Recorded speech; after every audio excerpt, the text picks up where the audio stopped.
To set password screen lock on the Huawei Watch Fit 4, all you simply have to do is just grab your watch, and from here you'll have to go into the settings. So let's quickly go into the settings from these quick settings right here.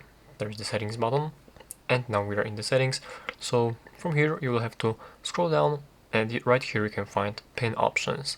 So we have to move in here and go for to set pin.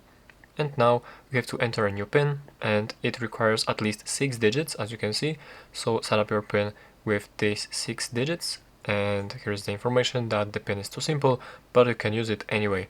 So let's now set up this pin, and from here, to use it as a screen lock, you'll have to select the device to require this pin to unlock a device, and from here press OK, and the pin has been set.